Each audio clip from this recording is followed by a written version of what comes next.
तो आज हम आपको एक बहुत ही रोचक और शिक्षाप्रद कहानी सुनाने जा रहे हैं। यह कहानी माता लक्ष्मी और भगवान विष्णु से जुड़ी हुई है।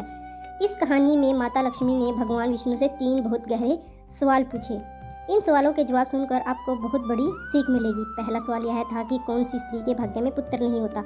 आइए इस पूरी कहानी को विस्तार से समझते हैं और देखते हैं कि इससे हमें क्या सीख मिलती है। बहुत समय पहले की बात है। क्षीर सागर में भगवान विष्णु शेषनाग की सैया पर लेटे हुए थे। उनके पैरों के पास माता लक्ष्मी बैठी थी और भगवान के पैर दबा रही थी।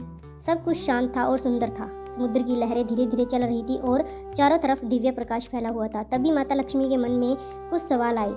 वह बहुत दिनों से ये सवाल पूछना चाहती थी, लेकिन मौका नहीं मिला था। आज उन्होंने सोचा कि क्यों न भगवान से ये सवाल पूछ लिए जाएं। माता लक्ष्मी ने भगवान विष्णु की तरफ देखा और कहा, हे प्रभु, मेरे मन में 3 प्रश्न हैं जो मुझे बहुत परेशान कर रहे हैं। क्या मैं आपसे ये प्रश्न पूछ सकती हूँ? भगवान विष्णु मुस्कुराए और बोले, हे लक्ष्मी, आप तो मेरी अर्धांगिनी हैं। आप मुझसे कुछ भी पूछ सकती हैं। बताइए, आपके मन में कौन से प्रश्न हैं? माता लक्ष्मी ने विनम्रता से कहा, हे प्रभु, मेरा पहला प्रश्न यह है कि कौन सी स्त्री के भाग्य में पुत्र नहीं होता। दूसरा प्रश्न यह है कि कौन सा पुत्र अपनी माता का आदर नहीं करता। और तीसरा प्रश्न यह है कि कौन सा पति अपनी पत्नी से प्रेम नहीं करता। भगवान विष्णु ने गंभीरता से माता लक्ष्मी की तरफ देखा। उन्हें पता था कि ये सवाल सिर्फ जिज्ञासा के नहीं हैं, बल्कि इनमें जीवन की बड़ी सच्चाइयाँ छुपी हुई हैं। भगवान ने कहा, देवी, ये 3 प्रश्न बहुत गहरे हैं। मैं आपको इनके उत्तर देता हूँ। पहले प्रश्न का उत्तर कि कौन सी स्त्री के भाग्य में पुत्र नहीं होता। भगवान विष्णु ने कहा, हे लक्ष्मी, सुनिए ध्यान से। जो स्त्री दूसरों के घर में झगड़ा करवाती हैं, जो रिश्तों में फूट डालती हैं, जो अपने पति को उसके परिवार से दूर करने की कोशिश करती हैं, जो सास ससुर का अपमान करती हैं और घर में कलह फैलाती हैं, ऐसी स्त्री के भाग्य में पुत्र नहीं होता। या अगर होता भी है तो वह बहुत परेशानियां देता है। और अगर किसी स्त्री को पुत्र रत्न मिल भी जाए, लेकिन वो अपने पुत्र को गलत संस्कार देती है, उसे झूठ बोलना सिखाती है, दूसरों का बुरा करना सिखाती है, तो वो पुत्र भी माता के किसी काम का नहीं।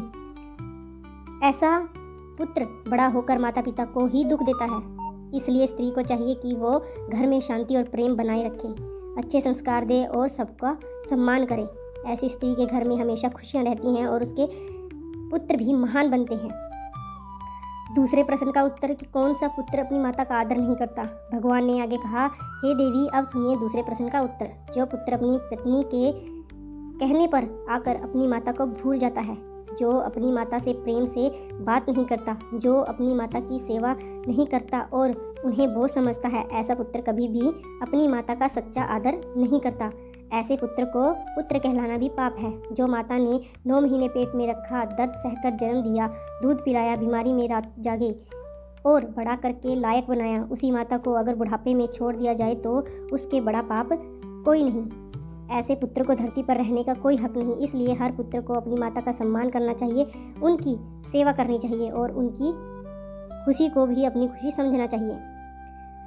अब तीसरा प्रश्न का उत्तर, कौन सा पति अपनी पत्नी से प्रेम नहीं करता। भगवान विष्णु ने अंतिम प्रश्न का उत्तर देते हुए कहा, हे लक्ष्मी, अब सुनिए तीसरे प्रश्न का उत्तर। जो पति अपनी पत्नी पर शक करता है, जो उसे मारता पीटता है, जो उसका अपमान करता है, जो उसकी बात नहीं सुनता, जो उसे सम्मान नहीं देता और सिर्फ एक नौकरानी की तरह समझता है, ऐसा पति कभी भी अपनी पत्नी से सच्चा प्रेम नहीं करता। पत्नी अर्धांगिनी होती है, यानी आधा अंग।